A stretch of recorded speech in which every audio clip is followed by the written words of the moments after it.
Hello class! We're back to completing our enlarged portraits. I'm so happy to see you guys are working on this still. So just to refresh, we all should have a 1-inch grid over the full surface of our paper. Every square should be a square inch. The grid rules because you're going to follow it. It's the rule of thumb. You should also have put a 1/2-inch grid along your portrait photograph. And it should be vertically and horizontally correct 1/2-inch squares. The other piece that you should have also completed by now is your value scale, because this is important to actually make sure you're being honest at what you're seeing in terms of your grayscale. If you look at your photograph, there's very little white. If you look at the lightest light places, you can actually see where you probably would not shade at all, and places that will be your darkest dark. And they should be, if the darkest dark places on your photograph should be the darkest dark value as seen on your value scale. So before we move to actually shading, I wanted to talk a little bit about cropping and how to decide how much of your image you're going to draw, because you don't have to draw the full picture frame, a picture plane. You can actually decide how much of it you're going to use. And we do a simple way by counting the squares. Yeah. I always say, how much of the image do you want to use? And I wanted to keep at least the full head in. So I began counting at the first hair strand, so to speak, in that row. And I just started counting 1, 2, 3, 4, 5, 6, 7, 8, 9, 10, 11, 12.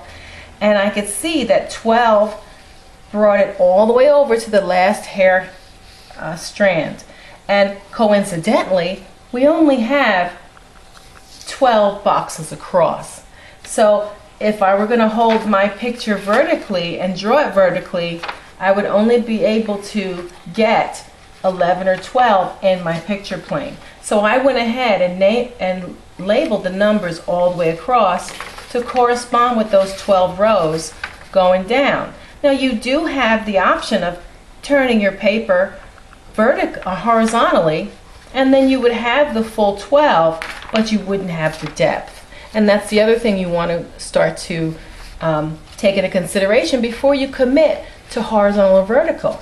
So when I began counting from the top of the hair, top of the strand of the head, down, I found that I had 1, 2, or A, B, C, D, E, F, G, H, I, J, K, L, M, N, O, P, Q. If I were going to do the whole thing, I would go all the way down to Q. So I went ahead and labeled A through Q.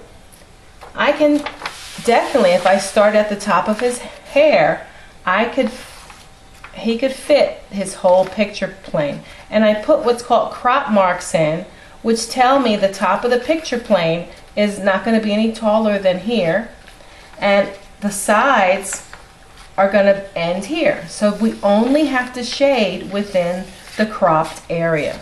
Okay? So that's what I want you to really figure out. If I were going to turn my drawing paper horizontally, I would only have 12 going down, because I'm turning my paper, it's going to be wider than it is tall. Would I be able to do 12 down? 1, 2, 3, 4, 5, 6, 7, 8, 9, 10, 11, 12. I could get 12 in. So it would be up to Phoenix whether or not he wanted to have a full 12 going across from the top of his hair. 1, 2, 3, 4, 5, 6, 7, 8, 9, 10, 12. Yeah, to just not getting his shirt in. That's where the 12 would end if he wanted to get that top strand in. So it's kind of tight, but we definitely have enough width to do it either way, and it's up to him which way he wants to do it. All you have to do is just turn the paper and uses the numbers the same way. So the third, so if you wanted to come closer, zoom in on a particular item, same thing, you would just count. If you wanted your face to fill the frame and enlarge it even further, one box on your photograph would be 4 boxes on your picture. So if you were to zoom in even further, instead of having 12 across, you would only get 6 across. Okay? So if you counted 1, 2, 3, 4, 5, 6, then you would be able to zoom in to the squares of 1, 2, 3, 4, 5, 6. So to double it, you would really have to have a small area that you wanted to enlarge 2 times up, because it's possible to do it in less increments than just double. But remember, in enlarging, we just can't double it horizontally, we also have to double it vertically. So we enlarge the whole square 100 or 50%. Okay, so I suggest that we go square for square, but we just decide how much of our image we're going to actually translate onto the paper. Okay, so keeping our value scale close at hand. If you're left-handed, keep it away from your left hand. If you're right-handed, keep it away from your right hand. You don't want to get smudges on your paper. I've took the liberty of creating these viewfinders. The 1-inch viewfinder square is for you to isolate which square you're going to be drawing, so you don't have to get all sidetracked. And the 1/2-inch square is to isolate the 1/2-inch on your photograph. And you're going to actually start and shade as if you were a little copy machine, digital printout.